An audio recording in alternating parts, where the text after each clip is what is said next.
c'est la question.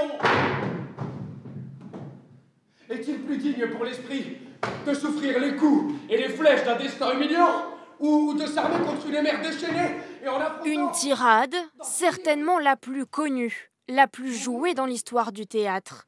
Le questionnement d'un prince, endeuillé revanchard, empreint de doute. Plongé dans le plus célèbre costume, celui d'Hamlet, ces jeunes comédiens sont encore inconnus, mais ils partagent le même rêve. Faire carrière sur les planches, loin pourtant d'y avoir été prédestinés. Il déverse sa colère et ses reproches. Il a besoin qu'on lui parle avec plus de dureté. Quelques heures avant la représentation, le groupe s'imprègne de l'obscurité de la salle, de la noirceur shakespearienne. Au secours! Oh! C'est la compte!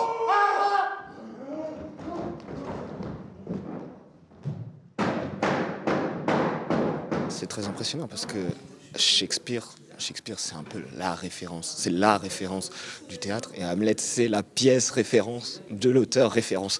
Donc du coup c'était assez vertigineux. Vincent et ses camarades sont les espoirs de premier acte, une formation du TNS destinée à des jeunes victimes de discrimination. Leurs origines, leur classe sociale ou leur handicap leur portent préjudice. Je combats sans arrêt contre tout et voilà, contre le monde qui en quelque sorte m'a toujours mis de côté. Mais le théâtre fait que, pour le coup, quand je suis sur scène, en tout cas j'ai l'impression, les gens me regardent enfin comme quelqu'un de normal, en fait, comme quelqu'un qui joue. Des acteurs en devenir, révélés sous les traits d'un prince danois. Maintenant, voici Madame de Hadermine, décharnée des joues.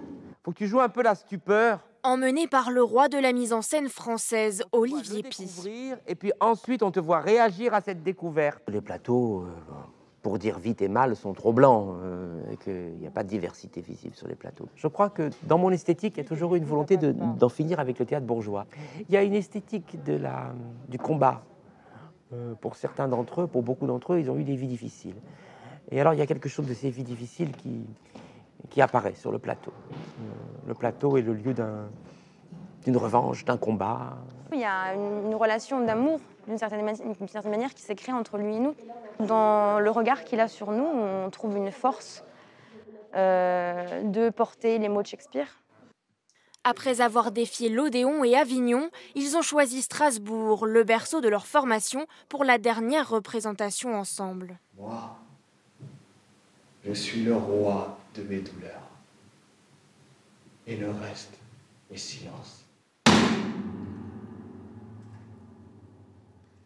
Pour beaucoup, la suite se jouera dans des conservatoires de prestige.